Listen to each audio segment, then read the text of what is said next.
जी इस वीडियो में हम डिस्कस करेंगे जेई एडवांस 2022 के अंदर आए हुए इस क्वेश्चंस के बारे में। ये जो क्वेश्चन है वो मैकेनिक्स का क्वेश्चन है और ये क्वेश्चन जेई एडवांस का है, ठीक है। फिजिक्स का क्वेश्चन है जेई एडवांस के अंदर, ठीक है। किसका क्वेश्चन है? जेई एडवांस का। जेई एडवांस 2022 में ये क्वेश्चन आया हुआ है जो कि जेई एडवांस का है, ठीक है। तो अब हम इस क्वेश्चन को पढ़ते हैं और उसके बारे में डिस्कस करते हैं और इसे सोल्व करते हैं। तो ठीक है, देखो क्या कह रहा है कि टू स्पेरिकल चार्ज, क्या कह रहा है कि two spherical charge A and B density rho A and rho B respectively, ठीक है। मतलब दो स्पेयर हैं हमारे पास, टू स्पेयर है ए एंड बी स्पेयर और डेंसिटी इसकी है rho A and rho B. Density क्या है? Rho A and rho B. A and B have a same radius, ठीक है। तो ए और बी की जो रेडियस है वो सेम है, ये भी आर रेडियस मान लेते हैं, देन ये भी आर रेडियस मान लेते हैं, ठीक है। Radius have a same radius and their mass M A and M B are related to the M B is equal to 2 M A के, ठीक है। जो इसका मास है वो क्या है? M is equal to 2 M A के। क्या है इनका मास जो है? M B is equal to होता है 2 एम ए के, ठीक है। मान सकते हैं जैसे ये 1 kg का है तो ये कितने किलो का है? ये 2 kg का, ठीक है। Due to an interaction process, interaction process करने के बाद star a loss the mass so that radius is half, ठीक है। अब क्या करते हैं, इनका एक इंट्रैक्शन होता है आपस में और इनकी जो रेडियस है वो हाफ हो जाती है। क्या हो जाती है? तो देखो क्या होता है, नेक्स्ट स्टेप में इनके बीच इंट्रैक्शन होता है और इंट्रैक्शन होने के बाद ए की जो रेडियस है, ये ए मान लेते हैं, वो हाफ हो जाती है और ये बी है, ठीक है हमारे पास। तो ए की जो रेडियस है वो r/2 हो जाती है, ठीक है। देन आफ्टर अब क्या करते हैं, half will it spherical shape is retain and density of remain rho A, मतलब इसकी जो डेंसिटी है वो रो ए ही रहती है। तो the entire mass lost by A deposit as a thick spherical shell on B, मतलब ये कह रहा है thick spherical B with a density of shell B rho A and V B are escape velocity from A and B after interaction process the ratio of V B upon B A, ठीक है। तो हमें इसमें N की value find करनी है। तो देखो ये क्या कहना चाहता है, ये कह रहा है कि पहले इसकी रेडियस ए की रेडियस क्या थी? आर, बी की रेडियस भी आर थी, सेम रेडियस की थी। अब इनके बीच हमने इंट्रैक्शन प्रोसेस किया। इंट्रैक्शन प्रोसेस के बाद क्या होता है, पहले वाले की r/2 और इसकी जो डेंसिटी है वो सेम रहती है, अर्थात वो अपनी जो डेंसिटी है वो रिटेन कर लेता है सेम। बट जो दूसरा होता है, दूसरा स्पेयर, उस पर ये जो आर है वो कुछ मास लॉस्ट करके आर बी पर पहुंचा देता है और वो एक स्पेरिकल सेल के रूप में ऐसे चला जाता है। तो that is a spherical cell के रूप में ये ऐसे इसके सरफेस पर चला जाता है, ये इसके ऐसे स्पेरिकल सरफेस के रूप में इसके ऊपर क्रिएट हो जाता है, ठीक है। इसके अंदर नहीं आएगा ये, देखो ये इस तरह इसके स्पेरिकल सरफेस पर क्रिएट होता है। जो पहले गोले का मास है वो दूसरे गोले के मास के ऊपर स्पेरिकल सरफेस में क्रिएट हो जाता है। अब क्या होता है, ये बी वाला गोला है, अब इसकी जो अंदर वाले की वो रेडियस सेम रहती है, बट क्या होता है दूसरा जब इसका मास रिटेन हुआ था इसके ऊपर आया था तो उसकी रेडियस हमें नहीं पता, वो आर हो जाती है, मान लेते हैं, ठीक है। अब देखो इनकी हमें स्केप वेलोसिटी दी गई है, तो स्केप वेलोसिटी का हमें फॉर्मूला पता है, वो है वी ए बराबर, स्केप वेलोसिटी का फॉर्मूला है वी ए बराबर √2g/m/r के। ये हमारे पास स्केप वेलोसिटी का फॉर्मूला है। अब इनकी स्केप वेलोसिटी के निकालने के लिए हमें एम और आर के बीच रिलेशन चाहिए कि इसका एम और आर क्या है। तो अब हम इसका एम और आर फाइंड करते हैं, ठीक है। तो देखो सबसे पहले हमें पता है कि ये वाला जो गोला है, ये वाला जो गोला है और ये जो ए है, मतलब इंट्रैक्शन प्रोसेस से पहले और इंट्रैक्शन प्रोसेस के बाद ए और ए, इसकी जो है रेडियस चेंज हुई है जबकि डेंसिटी सेम है। तो डेंसिटी से हम इसका मास फाइंड कर सकते हैं। तो देखो density of A is equal to होता है डेंसिटी ऑफ बी के, ठीक है। डेंसिटी का फॉर्मूला होता है mass per unit volume is equal to mass per unit volume. But क्या होता है, इसकी रेडियस आती हुई है तो इसके मास में चेंज होगा, तो इसके मास को हम एम डैश मान लेते हैं, ठीक है। अब क्या होता है, mass per unit volume, volume क्या होता है 4/3 पाई आर क्यूब, ठीक है। और इसकी रेडियस आर क्यूब थी, ठीक है। अब क्या होता है, इसका मास है ऐसे कैसे, वॉल्यूम क्या होता है 4/3 पाई आर क्यूब, जो दूसरा है इसकी रेडियस आधी हो जाती है तो हम इसे लिख सकते हैं r³/8, ठीक है। अब देखो 4/3 इंटू पाई आर क्यूब से ये सारा कट जाएगा, तो हमारे पास जो मास के बीच रिलेशन निकल के आएगा वो आएगा 8m is equal to M dash के। मतलब समझते हैं, सुनो इसका मतलब क्या हुआ, इसका मतलब ये हुआ कि जो ये है इंट्रैक्शन प्रोसेस के बाद जो है वो इसका जो मास है पहले m था, अब इसका मास m/8 हो जाता है। समझ आया कि अब इसका मास क्या हो जाता है m/8, दैट इज ओके। इसका एम पता लग गया, हमारे पास रेडियस पता लग गई, तो अब हम इसकी स्केप वेलोसिटी निकाल सकते हैं। अब हम एक साथ निकाल लेंगे, लेकिन अब हम बी की रेडियस और मास को फाइंड करते हैं। तो देखो इसने अपना मास क्या किया है, रिटेन किया है, कुछ कम हुआ है, और इसका पहले मास इतना था, तो जितना मास इस पर था पहले था उसका m/8 अब हुआ, तो बचा हुआ मास इस पर आएगा इसके ऊपर। तो देखो कितना मास बचा हुआ है इसके ऊपर, तो देखो पहले m था, पहले क्या हुआ, m मास था इसका, ठीक है। अब क्या हुआ इसका मास, सॉरी हाँ, पहले इसका मास क्या था, m था, अब इसका मास क्या हो गया,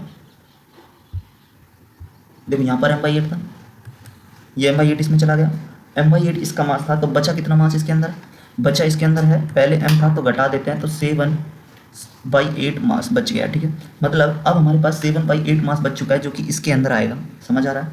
तो देखो 7/8 मास बच चुका है जो कि इसके अंदर इसके ऊपर आएगा, तो टोटल मास जो ये आया है वो है 7/8 m, और इसका जो मास है इस वाले स्पेरिकल का तो सेम है, वो कितना है 2m, समझ आया। 7/8m प्लस 2m तो कितना हो जाएगा, 16 और 27 23/8m। इसका मतलब हुआ कि इसका जो मास है वो 23/8m हो जाएगा। अब क्या हुआ, ये रिटेन मास है, ठीक है, मतलब इसके ऊपर जो भी आया था, तो इसका मास 23/8m है और इसका मास m/8 है, ठीक है।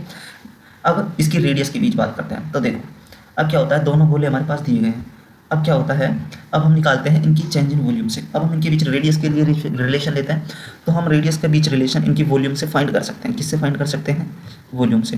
तो हम इनके वॉल्यूम से इसके बीच रिलेशन निकालते हैं। तो देखो इसने जितना मास लॉस किया उतना मास इसने गेन किया, सॉरी जितना वॉल्यूम इसने लॉस किया है उतना वॉल्यूम इसने गेन किया। तो देखो लॉस बाई वॉल्यूम ए है ना, इज इक्वल टू हो जाएगा गेन बाई वॉल्यूम बी के, ओके। तो देखो वॉल्यूम का फॉर्मूला क्या होता है, 4/3 पाई आर क्यूब। अब देखो लॉस कितना किया है, पहले क्या था, आर था इसका माइनस, अब कितना लॉस किया, r/2 हो गया, तो मतलब r/8 that is okay, is equal to इसने गेन कितना कर लिया, 4/3 पाई r/3, इसका रेडियस अब हो गया फाइनल माइनस इनिशियल, ठीक है। रेडियस तो इसकी सेम ही है, चेंज हो गई, ये कट जाएगा आपस में। तो अब हमारे पास ये कितना हो जाएगा, 7/8 r/3 is equal to r³ minus capital R³ okay. अब देखो 7/8 r³ plus r³ is equal to small r³, ठीक है। तो देखो 8 दूनी 16,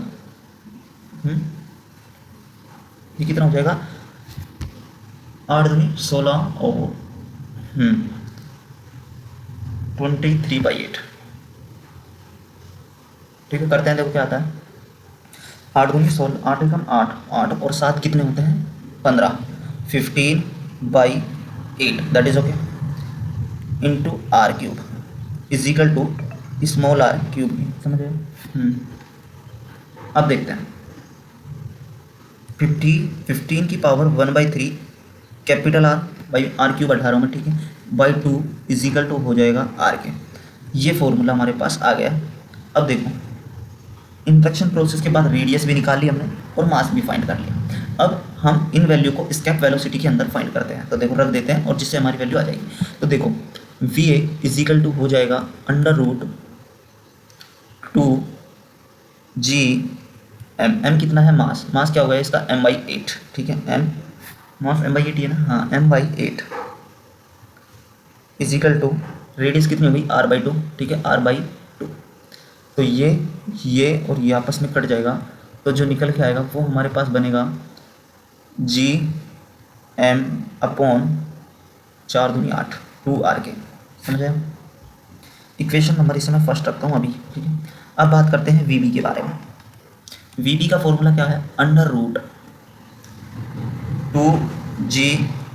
m बताओ उसका मास कितना हो जाएगा, उसका मास है 23/8m, 23/8m, यही तो था इसका मास। देखो ऊपर देखो, अभी हमने इसे फाइंड किया, इसका मास कहाँ है, ये रहा 23/8m, कितना है 23/8m, तो ये रख दिया इनटू r की वैल्यू कितनी है ये वाली, तो 15 की पावर 1/3 कैपिटल R इंटू 2, कोई दिक्कत नहीं है। तो V B is equal to हो जाएगा अंडर रूट, ये इससे कटेगा 4 बार, ठीक है भाई। हाँ, तो ये हो जाएगा 23 जी एम बाई, सॉरी 2 बार, 2 इंटू 50 की power 1/3 is equal to R के। कोई प्रॉब्लम नहीं है। अब हमारे पास वी ए और वी बी हमने फाइंड कर लिया। ये है आपके पास वी बी, ठीक है। इसे मैं इक्वेशन नंबर 2 ले लेता हूँ। अब हमारे पास क्वेश्चन में क्या पूछा है वो देखते हैं। तो क्वेश्चन में हमें V B upon V A पूछा है, ठीक है। तो अब हम इधर को ही डिस्कस करते हैं इसे, जिससे कि क्या हो आपको यहाँ दिखता रहे। चलो उधर ही करते हैं। V B upon V A हमसे पूछा, ये याद रखो। तो देखो यहाँ निकालते हैं, V B upon V A is equal to, तो वी बी की वैल्यू रखते हैं। वी बी बराबर हो जाएगा under root 23 G M by 2 into 15 की power 1/3 capital R upon under root. अब हम उसकी वैल्यू रखते हैं इक्वेशन वाली, वी ए की वैल्यू। वी ए की वैल्यू क्या होती है, जी एम अपॉन 2 आर के। तो ये पूरा कटेगा इसके साथ, जी एम बाई 2 आर से ख़त्म। अब बचा क्या हमारे पास, अब हमारे पास V B upon V A is equal to, हमारे पास बच गया, क्या बचा हमारे पास, 23 अपॉन 15 की पावर 1/3, दैट इज ओके, कोई समस्या नहीं है।